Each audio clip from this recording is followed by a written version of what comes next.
Tuesday, August 4th, Board of Public Works and Safety meeting to order. We will begin with the Pledge of Allegiance. Mr. Otis. I pledge allegiance to the flag of the United States of America and to the republic for which it stands, one nation, under God, indivisible, with liberty and justice for all. Approval of long minutes. Do I have a motion? So moved. Second. I have a motion and a second. Discussion? Hearing none, all in favor state by saying aye. Aye. Opposed? Motion passes 3-0. I would also like to say we are not wearing our masks because we are social distancing, and we also have sneeze guards between us, so masks are off, but we are recommending everybody to do what's necessary with COVID to keep everyone safe. So with that, we will move to public comment. Do I have any? I believe I do have public comment here. Yes. Please come forward, state your name and address. And just a reminder to everybody, public comment is not a question and answer unless the members choose it to be. It's just a statement. My name is Andrew Killen. I live at the Rumley Apartments. My address is 800 Michigan Avenue, apartment A409. And I would like to say good morning and thank you for giving me the chance to take and speak this morning. I wish to address the council here on the flowers and plants across the street. I actually think that I am speaking for 95% of the residents and saying that, you know, that the plants and everything look, they beautify the apartments that we live in. That's our home. And I didn't know that there was a code violation, or I would not have planted those things in the first place. But I'm addressing that to see if we are able to keep the plants and the flowers through the season. The only reason that I did this in the first place was because when all the flower pots and everything were being planted, I asked the planters that if they had any intentions of doing anything with 2 open spots where the grates had been removed.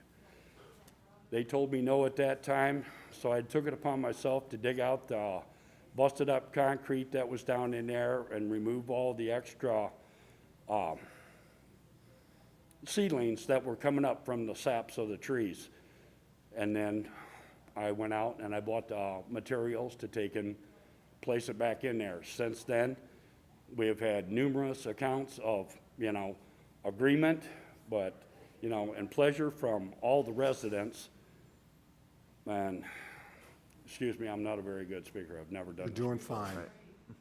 fine. But I'm asking if we have to remove this. We received a letter saying that it was a code violation and that we had until the 12th of this month to remove said plants. That coming from the Rumley, that didn't come from, you know, council or anything. If anything, I would like an extension so I could talk with code enforcement in order to get this passed, that we be able to keep this. You know, like I say, this is our homes, all right?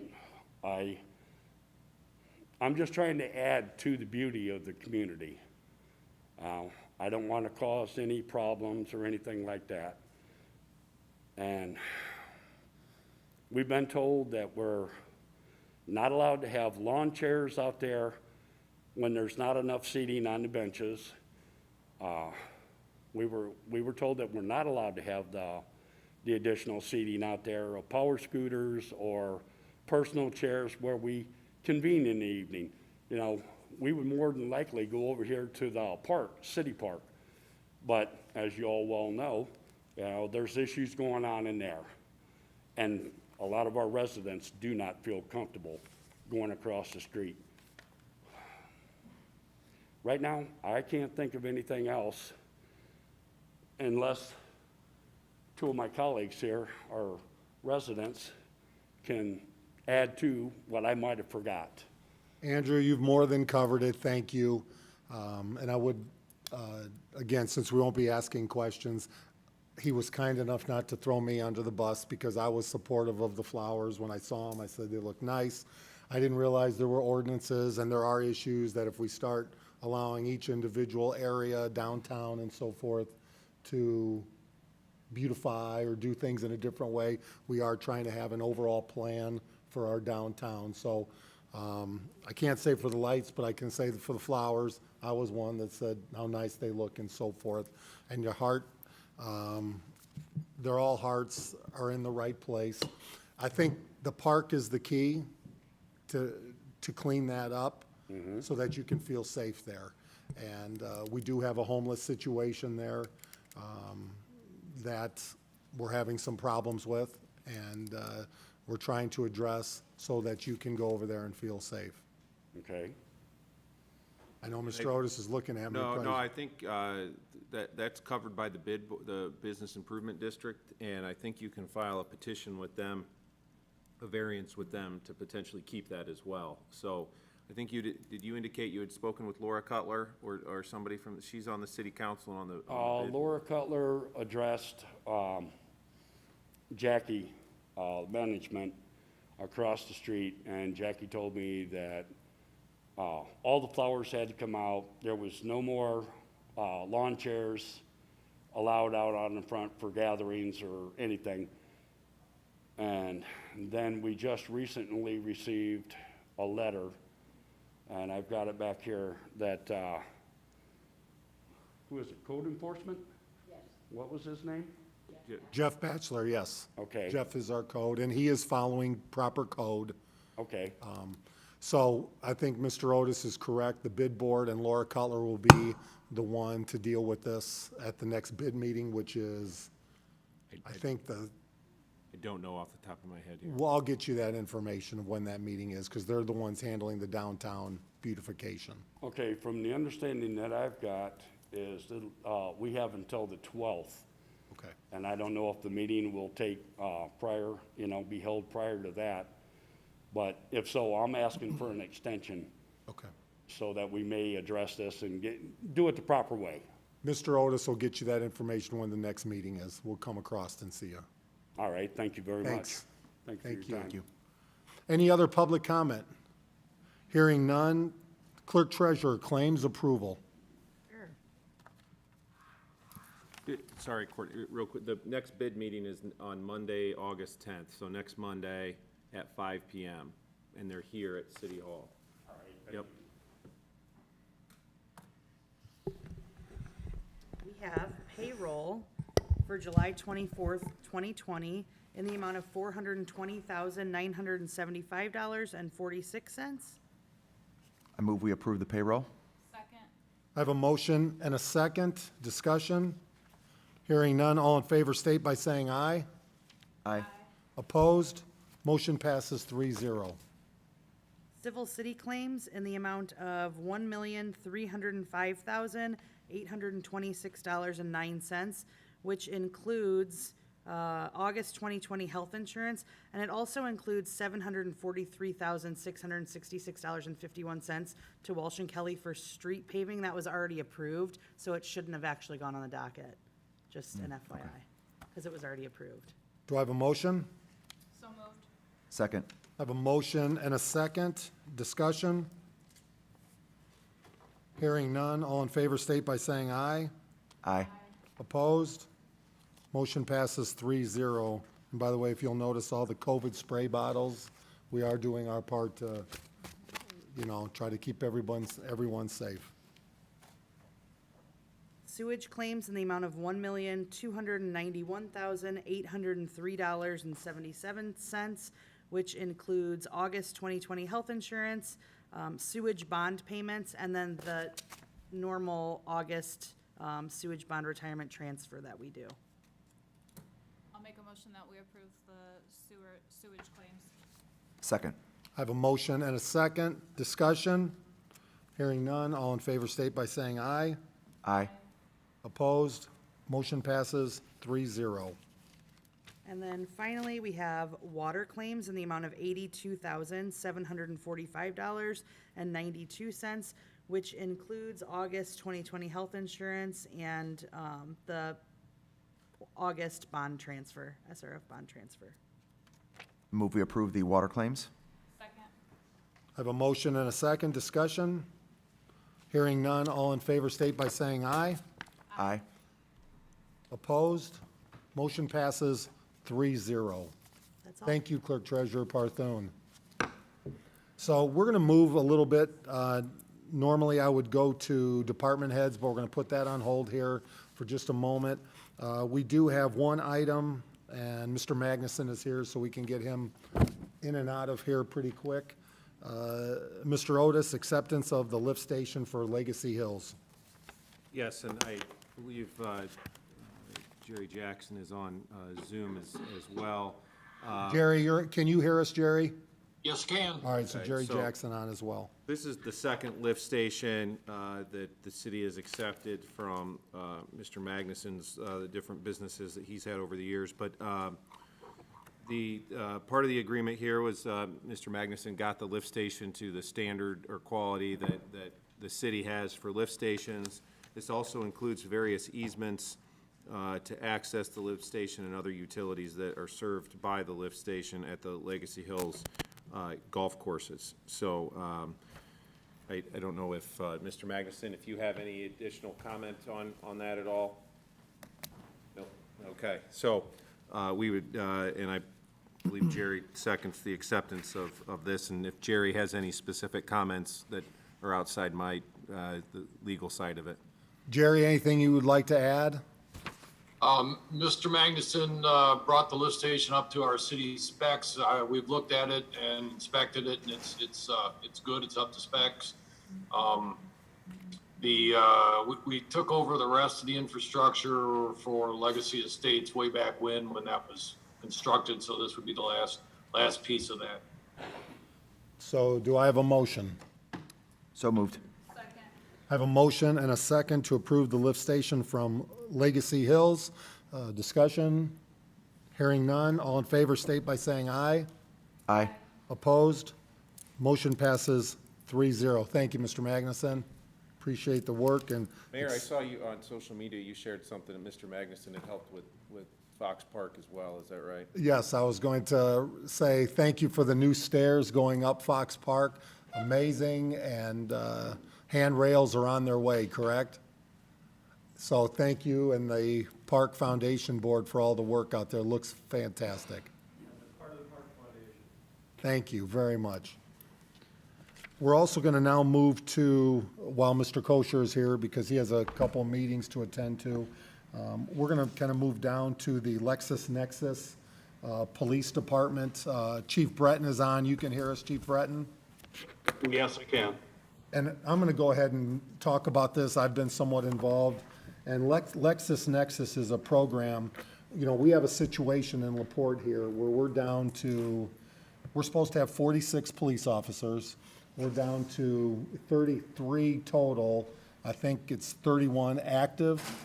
We do have ones that are training, but, Nick, do you have a mute? I'm muted. Okay, and so as you look for 33 officers, for January through June, we've had almost 13,000 calls. Our officers can barely keep their head above water dealing with all these calls. So we found a program that can be 100% paid for through COVID relief funds, and a system that will, instead of an officer going to a call to say a call that's nonviolent, but a crime against property, or my keys are locked in my car, or I need chasing a dog, individuals in our community, and this will be a change for residents, but we'll be able to file online, through their phone, on their computer,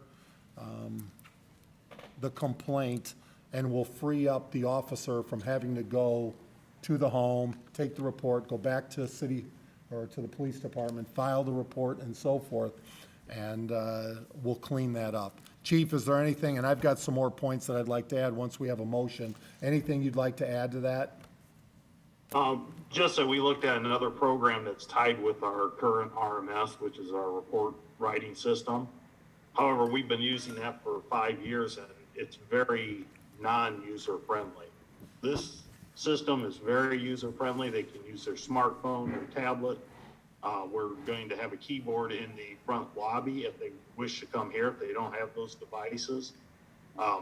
It's going to help our officers concentrate on, what really needs to be concentrated on, the drug problem, the traffic problems, things like that. It frees them up. It's amazing how much time is wasted on those types of reports. It doesn't minimize the report. It's still on our system. It assigns a case number. If a suspect comes to mind, we can still, or comes to light, we can still draw to that case number and investigate off that. So it doesn't eliminate any of that. It just eliminates the hours of the officer on call. So do I have a motion? So moved. Second. I have a motion and a second. Discussion, and I would like to add here, if I could, on the discussion. To give you an example, Des Moines Police Station has gone to this, and for 2019, from January to December, they've had a total savings of $117,000 by time that it takes an officer. It takes almost 2 hours for an officer to file a report. Once they take it, get back to the station, file it, and they've saved 1,700 man-hours going to this for their officers. I also spoke to the Tampa Sheriff's Department, which is the third largest sheriff's department in the nation, and they have freed up their officers from all their economic crimes, so identity theft, stealing out of Walmart, because the nice thing for the stores can now upload the crime happening, someone walking out, that they get on film, an officer doesn't have to go there, and identity theft, and what they have begun calling their officers that were having to go back and forth are basically roving secretaries. And they've been able to eliminate the roving secretaries of having to go back and forth, and they are receiving now, and Tampa's much larger, but 840 claims via the system per month now that would normally be an officer going out to look at a crime and so forth. So shoplifters, everything, and their exact words were, it's a godsend to this system. And when we're down from 46 officers to 33, 31 active duty,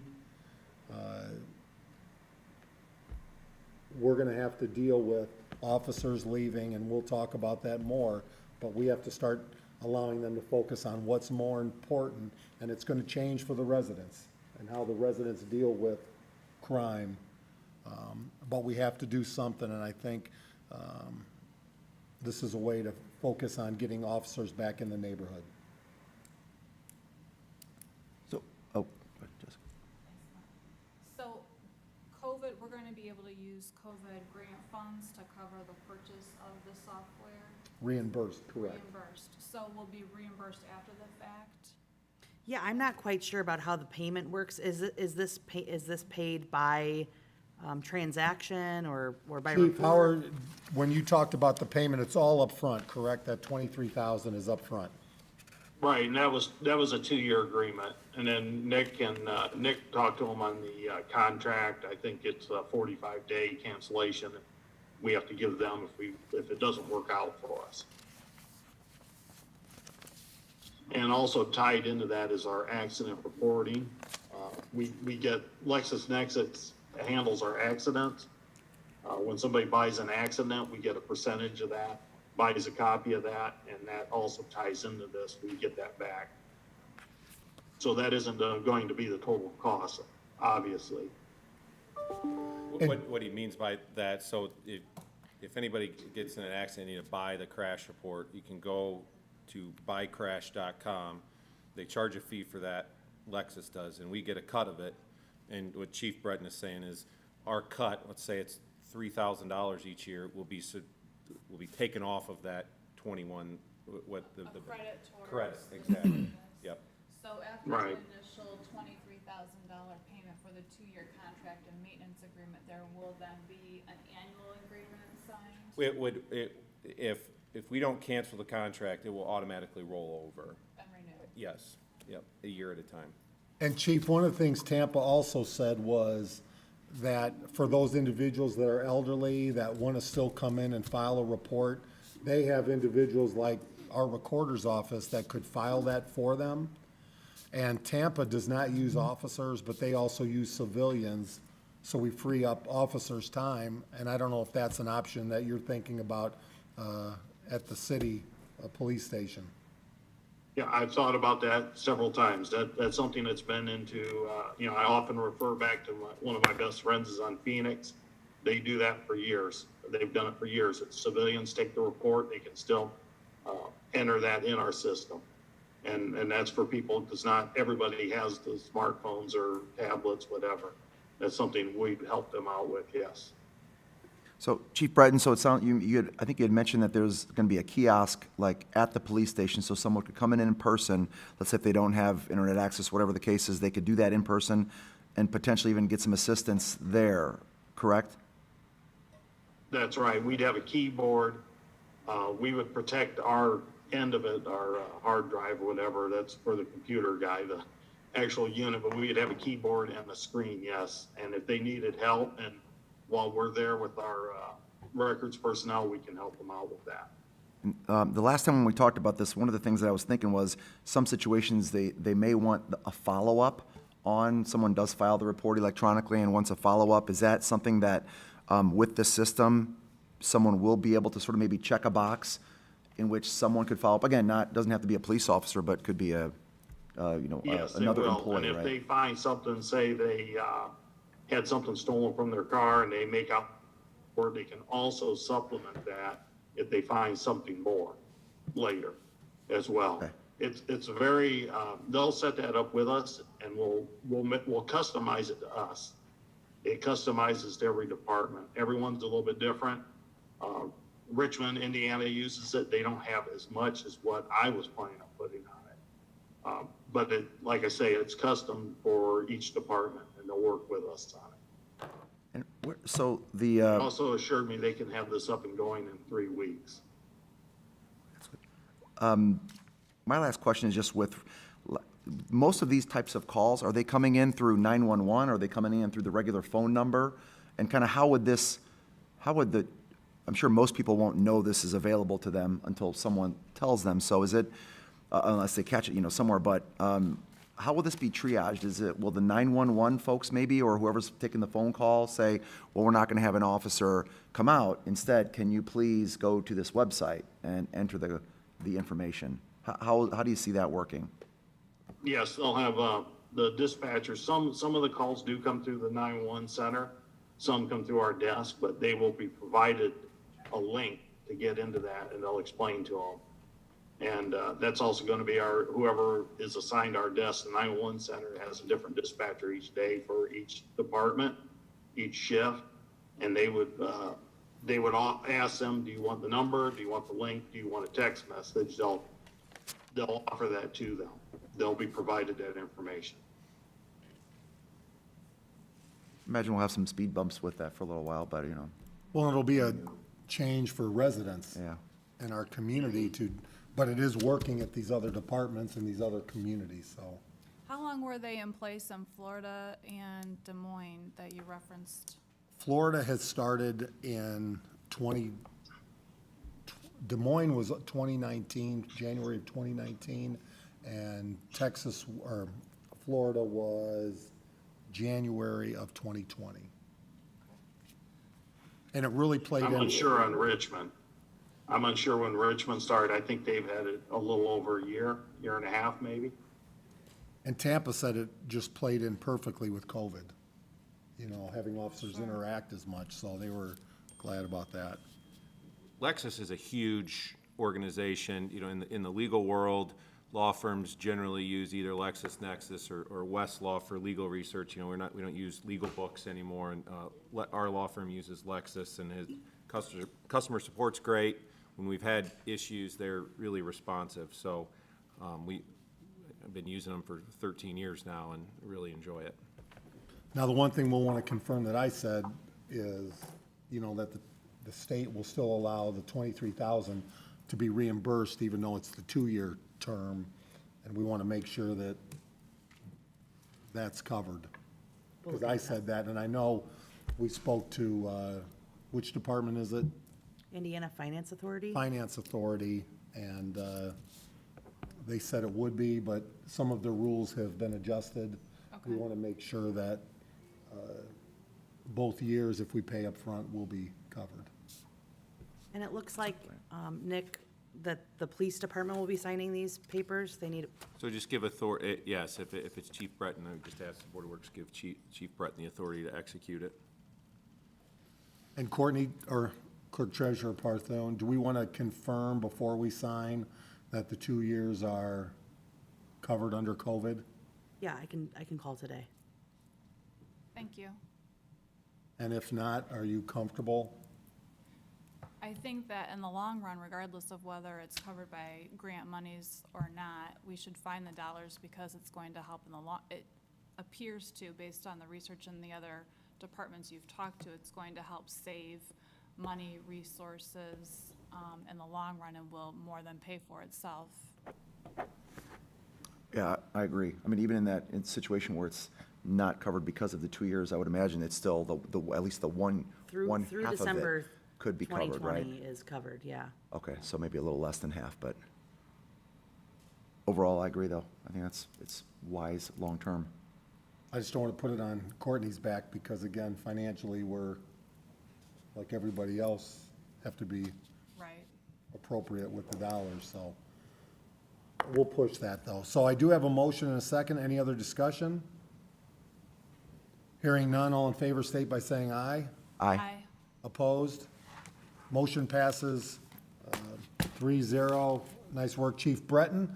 And we might as well stay with Chief Breton while we do have another retirement, because this is an issue that is ongoing. Chief, if you want to take it over here. As you see before you, Corporal Dan Reed is going to retire effective August 14th. That's a bittersweet one for me. We came on at the same time. It's, now I'm starting to see him. Maybe that's an indication.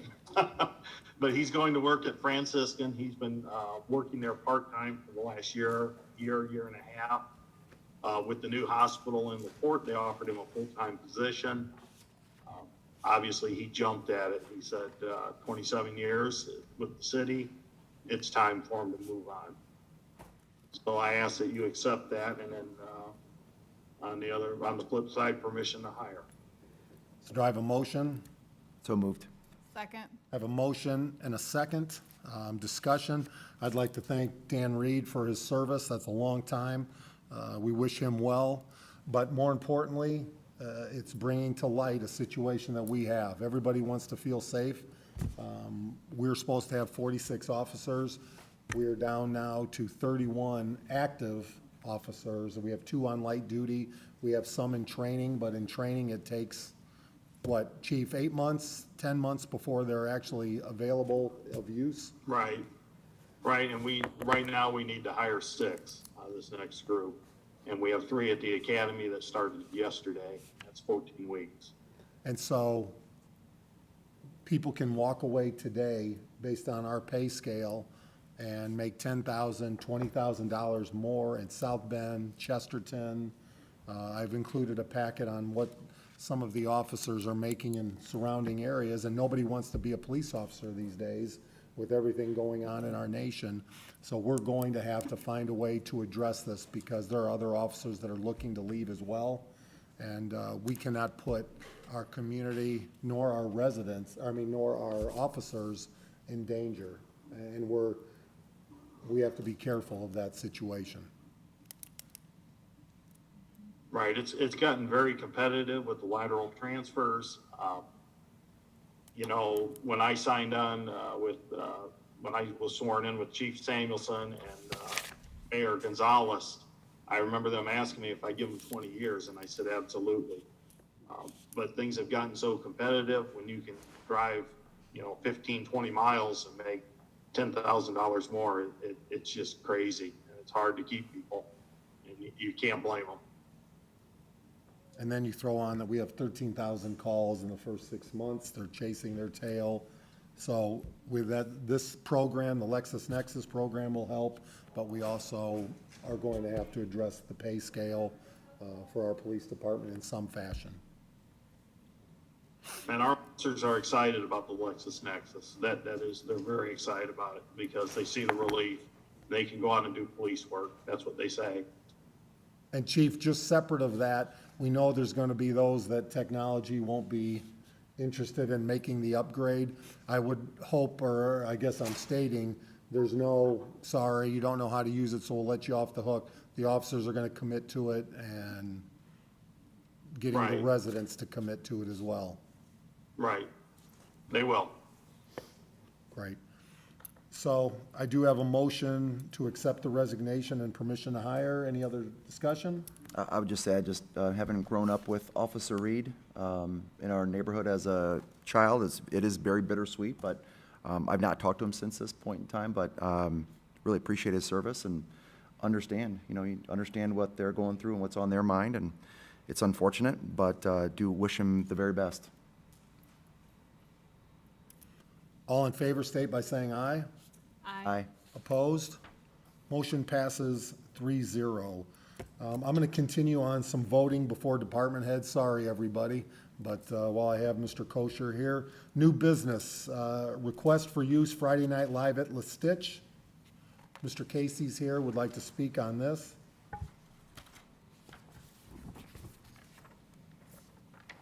Hi, Mayor, Board of Works, thanks. We'd like to request permission to shut the Monroe Street down just north of Lincoln Way on Friday night, August 14th, for just basically, it's not really a big event, it's just to create a seating area so that families and people can come in, support the local restaurants, and have an area where they can eat. We're going to have some acoustic music that'll be playing from 7 to 9, but basically, we're just creating an outdoor eating area for the residents of LaPorte and trying to get them to support the restaurants, which all need additional business right now. Do I have a motion? So moved. Second. I have a motion and a second. Discussion? I love the idea. In fact, I've got a sister and brother who live down in the Indianapolis area, and they've got some of the local sort of outlying suburban communities like Zionsville and such that do something very similar. And I know I've heard some people concerned about, oh, well, you're having people get together. Well, Yeah. they seem to be able to manage the distance piece of it, and by having it outdoors, but yet still supporting the local businesses, I think it's a great idea. In fact, when I saw it come across, I was like, kind of beat us to the punch. I thought I was going to mention it to you, see what you thought of it. Yeah, I can't wait to go. I think it'll be great. Thank you. And we will have social distancing. We'll have everyone will be required to wear masks when they're not seated at the table. The tables will be limited to a maximum of 5 people. The tables will not be able to be moved around, so there will be a lot of space. It's outdoors, and I think it should be a nice first start to what hopefully a monthly event. And we will be watching, monitoring the COVID situation before the 14th if something happens and so forth. So, all right, all in favor state by saying aye. Aye. Opposed? Motion passes 3-0. Thank you. We then have a deserving children roof set approval. Is that also Mr. Casey? That's Beth. No, it's me. It's Beth. Beth, go ahead. You should have received a letter from the Deserving Children Roof Sit Committee regarding our annual roof sit in September. We aren't really wanting to shut the street down. We're just notifying you to let you know that traffic will be impeded those 3 days for us to collect money out in the streets. This is something that we've done for 18 years. We're collecting funds for the less fortunate children of LaPorte County. To date, we've raised probably over $800,000 from the community and the businesses of LaPorte. Do I have a motion? So moved. Second. I have a motion and a second. Discussion. Thanks for all that you do and that the radio station does to make a difference in those kids and supporting them during, for those families that maybe low income, need a little help and support to make Christmas special. So, any other discussion? Hearing none, all in favor state by saying aye. Aye. Opposed? Motion passes 3-0. And then we have a DT outdoor dining application, which is, who will be handling that for Bare Bones? I believe Nick Minnick sent an email last night that he may not be able to make the agenda today. He stated so this is DT's downtown outdoor dining application. The application for Bare Bones outdoor dining has been reviewed for ADA accessibility in concurrence with downtown outdoor dining standards.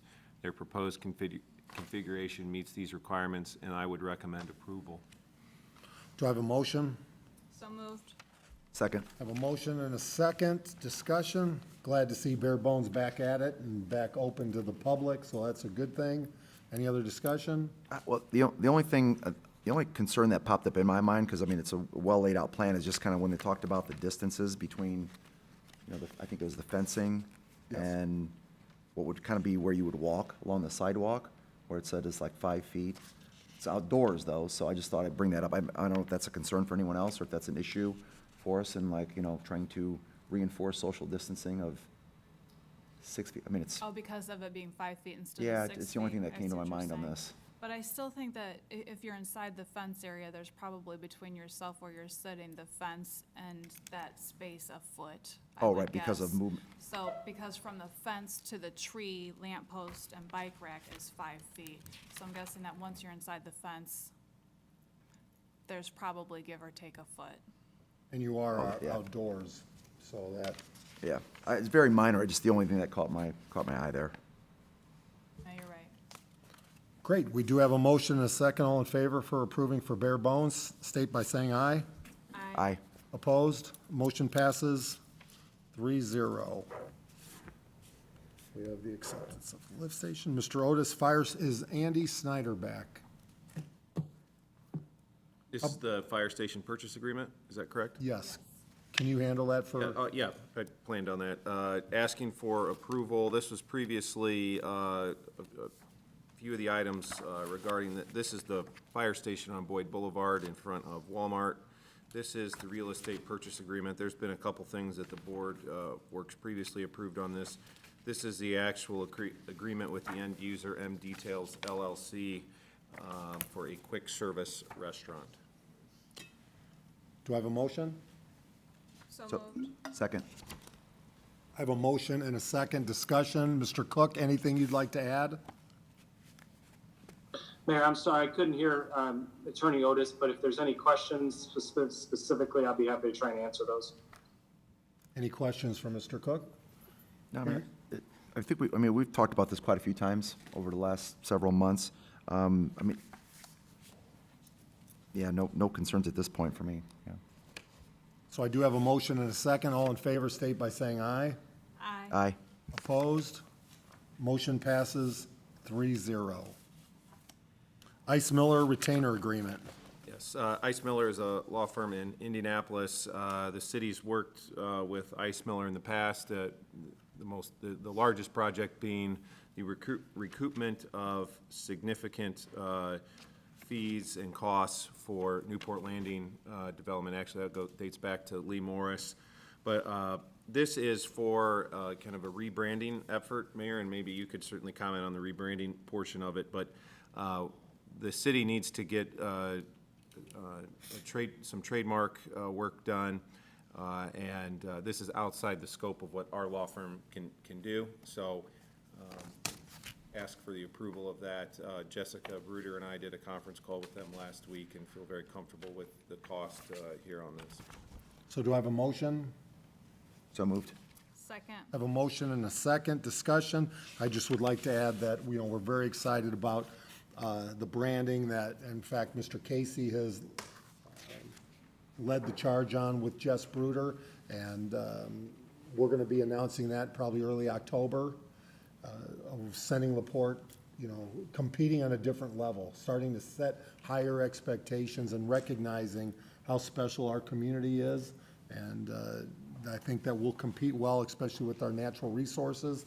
And this is, for the work that we're going to do, have some control with the trademark application here, and we want to make sure that we have that by going through Ice Miller here. Any other discussion?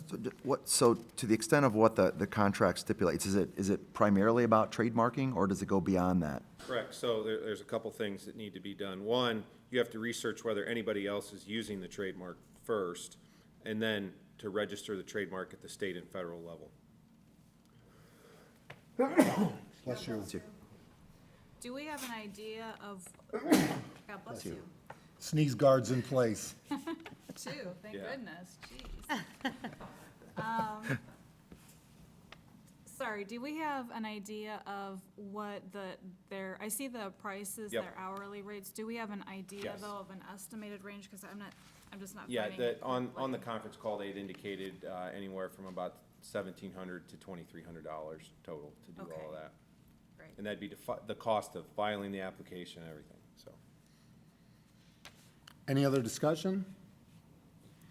Hearing none, all in favor state by saying aye. Aye. Opposed? Motion passes 3-0, and we are all excited about our branding and getting everything under one kind of mothership. It's going to be fantastic, so. Mary Ann Richards awarding the DCBG-CV Public Service Agreements. Good morning. Good morning. I have 3 grant agreements using the COVID dollars from HUD. Grant agreement is in the amount of $147,129 to the Center Township Trustee's Office. That is for rental assistance, utility bill payment assistance, and assistance with purchasing prescriptions. Another grant is to State Street Community Church, specifically the PAC Center, for their food pantry and community meals in the amount of $22,500. And then the third grant is to Catholic Charities in the amount of $50,000 for rental and utility bill payment assistance. And HUD has released our funds, approved our substantial amendment. The only thing, there are 2 other grants that I'm waiting on is the Porte Community School Corporation and the Salvation Army of LaPorte. I've requested a waiver for an exception with the conflict of interest, and I have not heard back from the legal department at HUD. Mary Ann, do you want to, can we add that based on that approval for the Salvation Army and LaPorte schools? Or HUD Mr. has recommended that I wait until I get the waiver of exception and not enter into an agreement with those 2 entities at this time. But you don't want the approval now, waiting on HUD's approval, so you don't have to wait for another board meeting? That's up to you. Why don't we do 2 separate motions then? One to approve the 3 at hand, and then a second one making it a contingent motion to enter into an agreement pending approval from HUD, from their legal counsel on the exception. Mr. Otis is good with that? Yep. All right, so do I have the first motion? So moved. Second. So I have a motion and a second to approve Catholic Charities Center Township Trustee and the PAC Center as a part of the DCBG-CV funds. Discussion? So, quick question on these. So with the funding, is it a, not to use the word block grant, but I mean, is it a block of money that will go to each of these organizations upfront that they then administer? Is that how that works, or is it like, does it go on a serial basis where as applications come through, then the funding goes from us to the organization, then to the individual? The organizations will not get a lump sum up front. We do it on a reimbursement basis. and they have to submit monthly payment requests with a demographic report and copies of the supporting documentation to show that they spent the money on what they said they were going to do. Then we follow the regular payment process with the city of LaPorte in doing an accounts payable voucher, having Tom Casey sign that, and then going through the clerk treasurer's office and getting on the claim docket for approval at the Board of Works. So they won't get a lump sum, them a check for that dollar amount. They're going to have to submit reimbursement requests on a monthly basis. So, Mark, if you look at page 2 of each of the agreements, it's under Roman numeral 3 with the payments, and it kind of specifies the outline, So, got, which okay. starts right there with how they'll get it. Oh, But thank this you. does, Mary Ann, this does go back and allow them to go back to April 1st of this year, so they can, Yes. HUD is making an exception because of the urgent need, and they're allowing the organizations to go back to the beginning of COVID. And through consultation with these organizations, everyone agreed that April 1st would be a bona fide date to go back. And that way they could document the effect of COVID, that the folks that are coming in that have received assistance, you know, by then they should have had a layoff notice and other items, or, you know, other items to verify that their lack of income is due to COVID, a COVID-related event. And the other part of this is with some of it being utility payments, right now, Clerk Treasurer Parthun, we're roughly, how much has? $278,000. $278,000 that people haven't paid to the city that we're short. Some of those dollars could actually come back to the city. I don't recall these types of requests coming across the Board of Public Works before. Is this the first time this year? Is this something we do typically for these for these organizations each year? I'm sorry, I didn't hear that. Is this something we typically do for these organizations each year? The COVID funds are for right now. HUD has, to my knowledge, has no plans to continue these funds from year to year. We get regular CDBG dollars that are available for non-COVID activities, but this is specifically for COVID-related activities. The only way HUD would reallocate or allocate additional dollars would be if Congress created a new act that would fund them. Any other discussion? Hearing none, all in favor state by saying aye. Aye. Opposed? Motion passes 3-0. May I have another motion, tentative, I guess, motion? I'll make a tentative motion that we approve the money, the HUD money, based on HUD approving both the school and the Salvation Army. Second. I have a motion and a second, discussion. And Mary Ann, can you just confirm what the school system will be using the dollars for? They want to install 3 hotspots, creating better internet access for low to moderate income students. And the 3 hotspots would be at Lincoln, Handley, and Riley Elementary Schools. I'm glad we're able to help our school board partners. and That's, school well, you know, system. Mr. Otis, I was going to ask you, is this appropriate for me to vote on this item? Actually, we advise no. Okay. Yep. Yeah, I do think, though, that this is key because internet access is tough in certain spots regardless. So being able to make sure that the kids are able to get access in any way possible is pretty crucial right now. So I hope that HUD is able to agree that that's necessary and not a conflict of interest and let us move forward. Can I make a comment also then? Oh, you since can I'm- comment, just okay. not vote on it. So Yep. just one, I mean, totally agree, it's a very important piece, but it is only very small piece of the overall plan that, the technology department has to improve access during this time and through this year and potentially, beyond. So it's one small piece of it, though, I think it's larger but than a important. small piece. But very important, yeah. Absolutely. So, any other discussion? Mayor, can I make a comment? Just one. You may want to split that up into two separate motions because one of the conflicts of interest involves LaPorte Community Schools and Mark Kosher, and I would recommend him not voting on the motion. And then the other one involves the Salvation Army, and you're a board member for the Salvation Army, and I would recommend that you not vote on that motion. So may we update the motion that we have? Yep, so at this point, just make a motion to amend to vote on those separately. Those, That.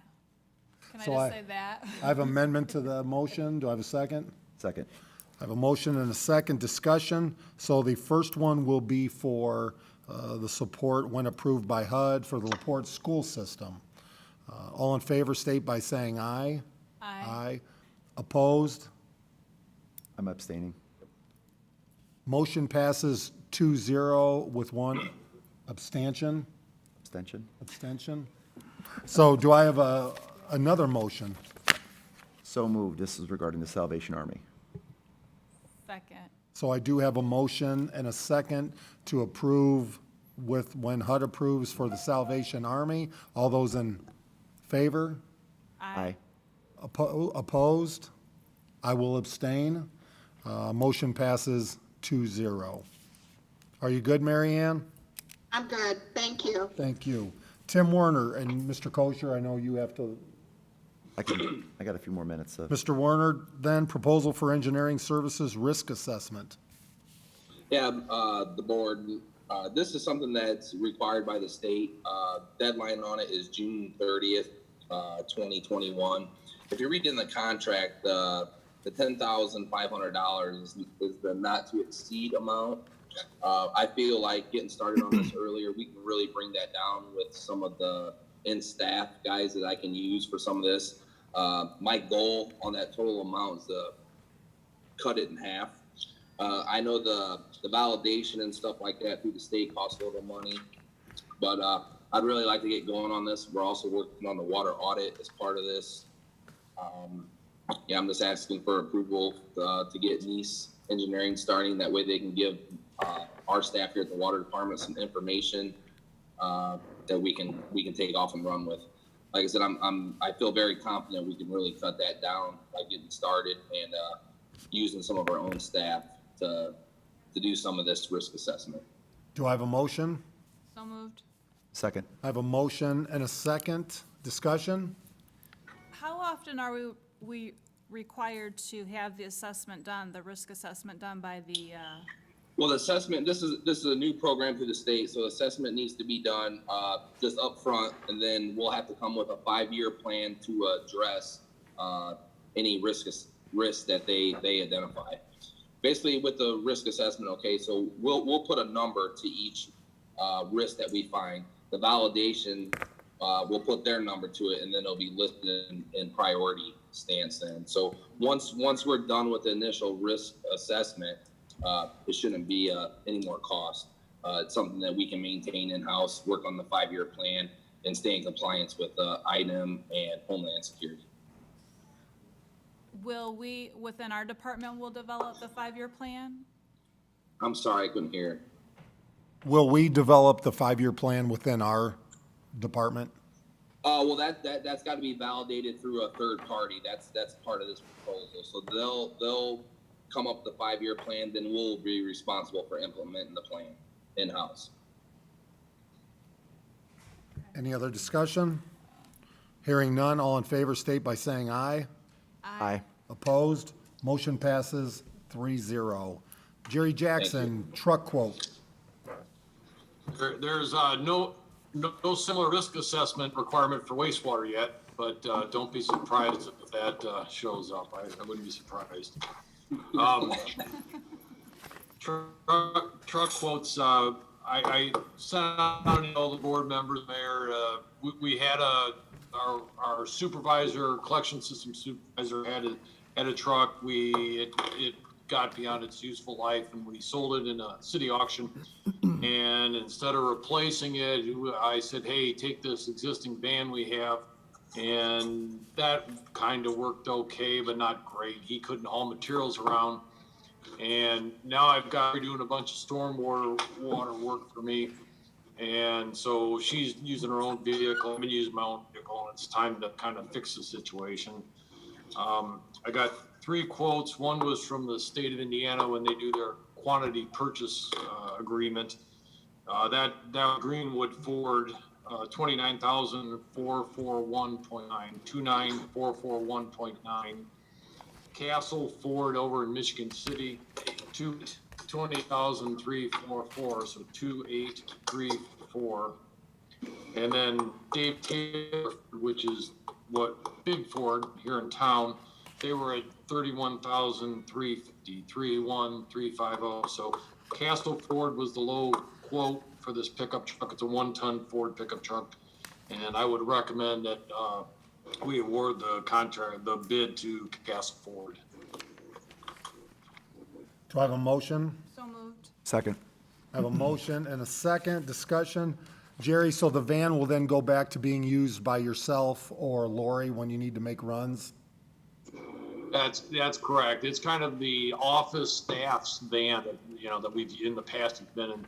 So it's primarily me and Lori will be using that. Were you okay with all of these trucks? Say that again. All these trucks would meet your need? Yeah, they're all the same spec. Everything's all the same. They're same exact truck from each site. The only issue, the QPA didn't have one available to match our existing fleet. That was white. But other than that, they're all the same. I just hate to, I know one's local, but I know we have to be in an open bid process. I just would like to see the local, but there's not much we can do with a local incentive or anything. It's got to be straight up, so. Our previous truck came from Big, so we always give them a chance. The QPA, you don't have to, you can just use it because that's already been bid, but in the past, the local guys have been able to beat the QPA, so what the heck. So I do have a motion and a second. All in favor, state by saying aye. Aye. Aye. Opposed? Motion passes 3-0. I don't believe Nick Minnick is on yet. Pay application number 8, fire station, Mr. Otis. I can handle that. And, he stated, he asked if Chief Snyder had any comment on this pay application. He said the pay application has been reviewed and Mr. Minnick recommends approval. Do I have a motion? So moved. Second. A second. I have a motion and a second. Discussion?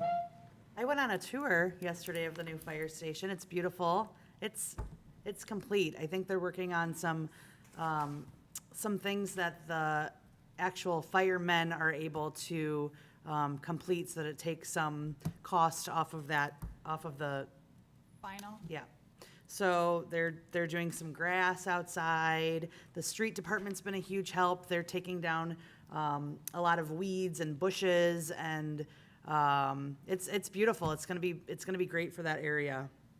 We'd all love a tour, Mayor. I had to beg for one. I got one. Andy was happy to do it. We can set that tour up. Maybe it'll be repainted by the time we get out of the blue and gray. I've been wanting to get in there, so we finally had a time that Joni and the chief and I were all able to go through there. So it's beautiful. I heard a rumor that somebody bought all the orange spray paint at Cableins. It is blue, yes. It's Blue and gray. Blue and gray. I'm looking at certain people here from Alco TV regarding that, but, all right, we have a motion and a second. All in favor, state by saying aye. Aye. Opposed? Motion passes 3-0. We will now move back up to department heads. Mr. Cook, and Mr. Kosher, I think, will be, he did his civic duty, so we'll let him Yeah, thank you, Mayor, and apologize to all the department heads for pushing the reports back. So just juggling a lot of items, but really appreciate everybody's flexibility. Absolutely. Mr. Cook? Mayor, the only thing I have is thank you to the Board of Public Works for moving forward with the 105 Boyd Boulevard. We're excited to get that project started and looking forward to the next month. So thank you. Mr. Batchelor? Just a couple things. One, the dumpster project that with the grant from the Urban Enterprise Association is going great. Of the $20,000, we went through about $10,000 of it. Probably close to 20 dumpsters have been dumped. The citizens are really stepping up and taking advantage of it. We also condemned a couple properties on Park Street. They were in very horrible shape. One of them actually hasn't had water for over 2 years, and there was people living in it. The other one was so infested with different types of bugs that the owner just decided to give it up. And so far, we've had about just a little over 2,800 violations, not 1,000, 2,800 violations. And I just want to add, the condemnation's going to continue, not only from those landlords that don't want to improve our community, but also the tenants that can't follow the rules. And we're working on some language as well, and we're setting a new standard in LaPorte, and we're going to chase those individuals out of here. It's unacceptable how they live, how they behave, and for the landlords as well. So keep it up. Chief Brett, oh, go ahead. How long will the dumpsters be out for until we use up the 20,000? I'm sorry. How long will the dumpsters be available? Right now, I'm guessing at least probably another couple weeks, because I've got $20,000. I do have a couple projects. One is a fence project over on Maple Street. So if there's anybody in the urban enterprise zone that owns their house that has a small project, because I don't have that much money, that I can take and help them with, please reach out to me. But I got $20,000, so I got $10,000 left. So when that's gone, then the dumpsters stop. And Mr. Batchelor also applied for another $3,000 grant through the Unity Foundation, which was just submitted a week or a week and a half ago. Chief Breton? Let me unmute here. Got a few things. I've got the assistant chiefs working on. We had a crossing guard that waited the last minute. Tell said he's not going to do Hanley. We're going to decide what we're going to do with that through HR. He's put out the email. Even though it looks doom and gloom with our manpower, we're getting lots of applications. We're seeing a lot of people still interested in this job. And I thank the board and the administration for allowing us to hire. Michigan City is not in that situation right now. They're having retirements and they're not hiring. And Dion's very worried about what's going on there. Other than that, we have a traffic commission meeting tonight here at the police station at 6 o'clock. That's all I have today. Beth West? Things are still going fine at transport. We've averaging about 100 to 125 people a day, transporting mainly out to Walmart. Working on our ADA compliance and our federal tax grant for next year. And that's about it. Mike Fraze? We're doing still mowing. We're doing street sweeping, patching, and tree cutting, and total patching. I got firsthand of the total patch. That's a great job. And then also, if you haven't seen the parking lot at Waverly, Stone Lake out there, great work on that, Mike. And I mean, when we have residents and then visitors coming in, that was so filled with holes. It just looks great. So good work there. Mr. Jackson?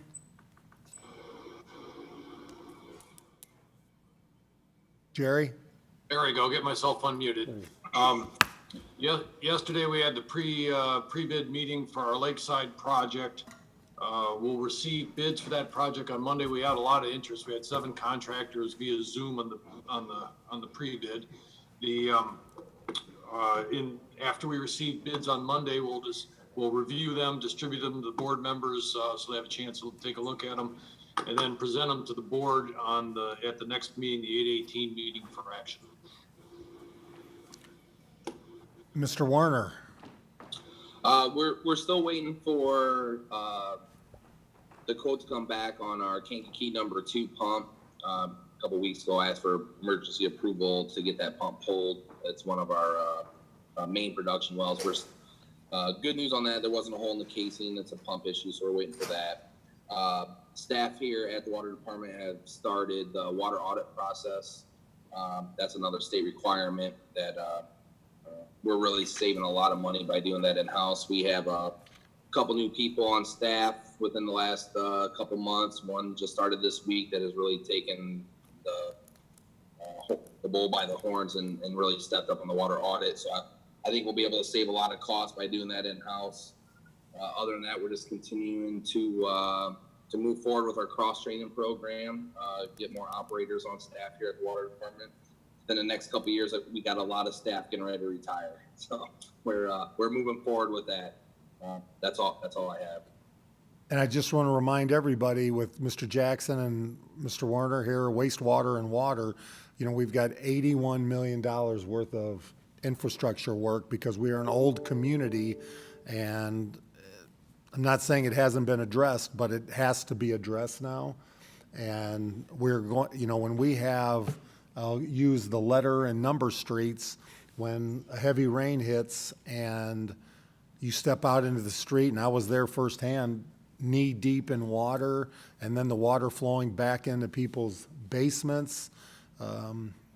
We have to find the dollars to do that type of infrastructure, and it'd be easy for politicians to turn their head and look away, but it's only going to get worse. We have to address it, and with the momentum that we have going on in our community, we will be having a discussion with the public.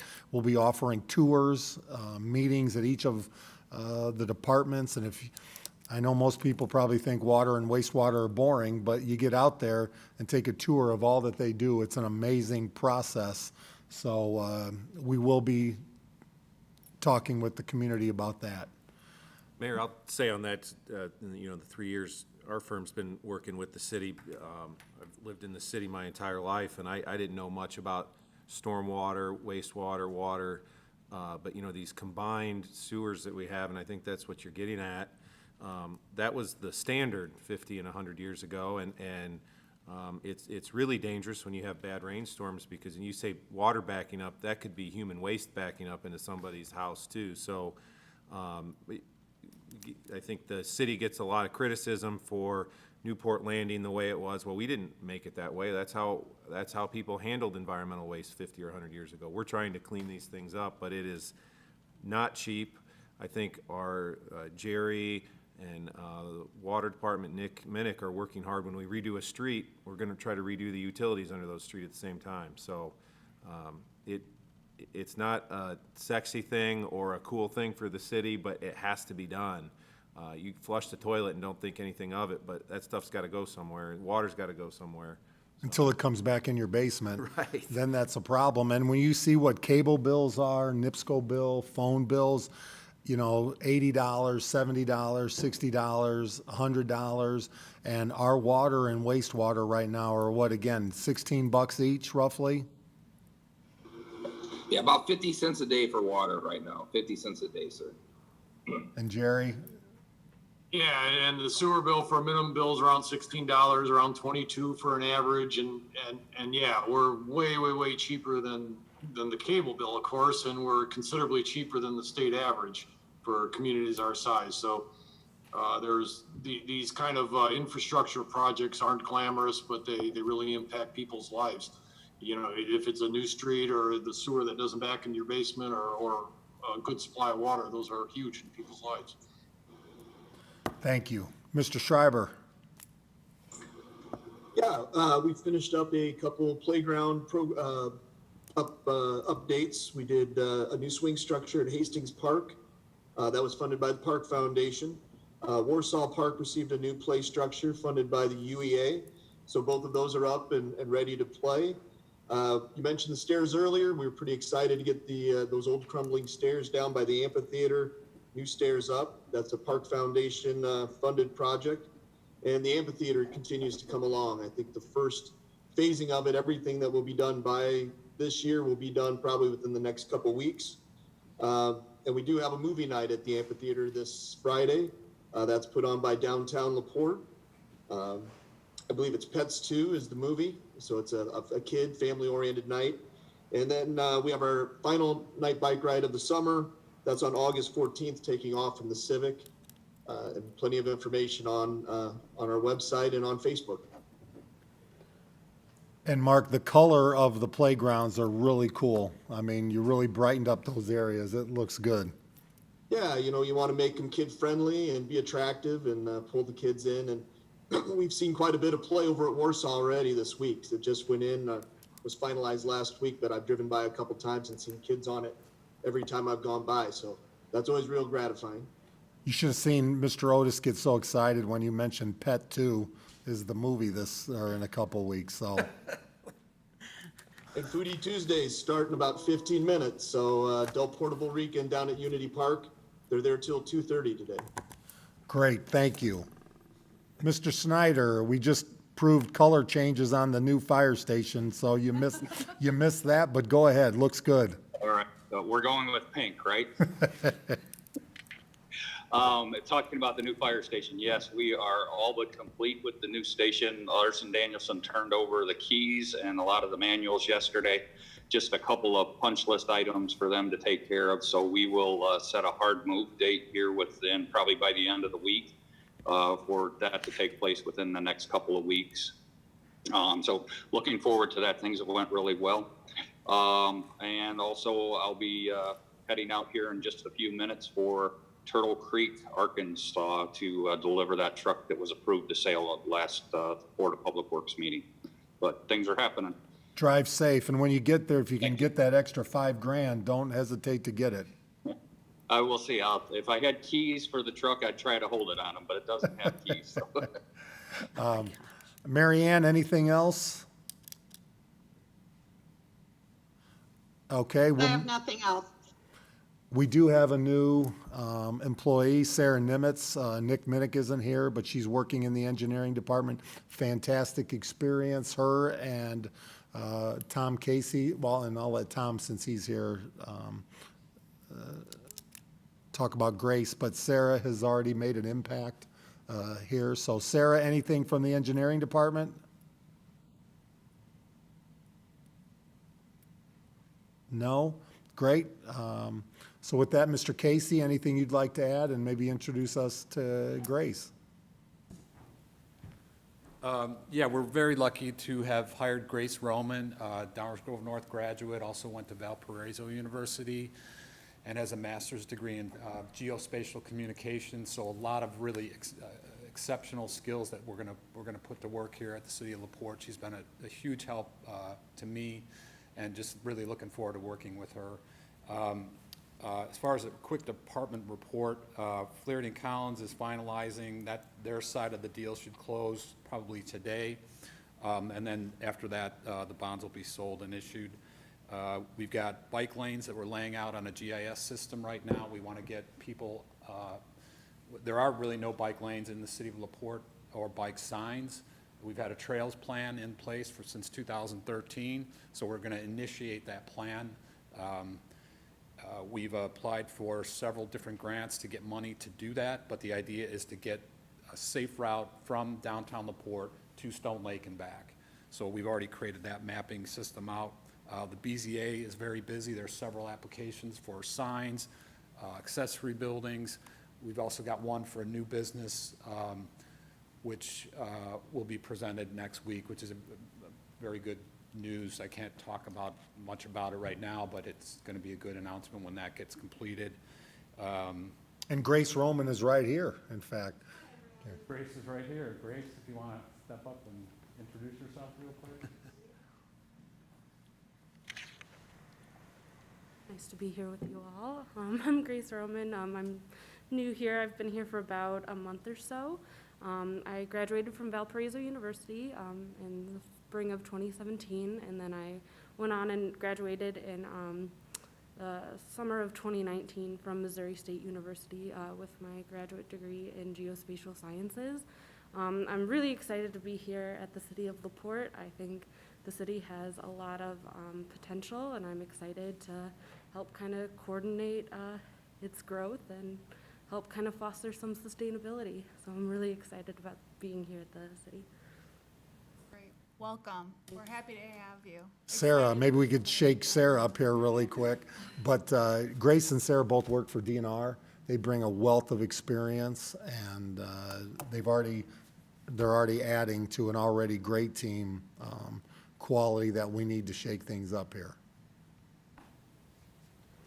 I think, is that everybody, department heads? I would like to also thank Mr. Frankie and Dunlin Media, give a thumbs up for coming here, putting this live for us and getting us through. And so if you need business-wise, need some support for social media, contact Tim Frankie at Dunlin and Alco also for being here. So with that, is there any unfinished business? Other business? Councilman Galloway, I think, was here in support of the police department and the things that they needed, so that's good. With that, do I have a motion to adjourn? So moved. I will second it. We are adjourned. Everybody have a great day.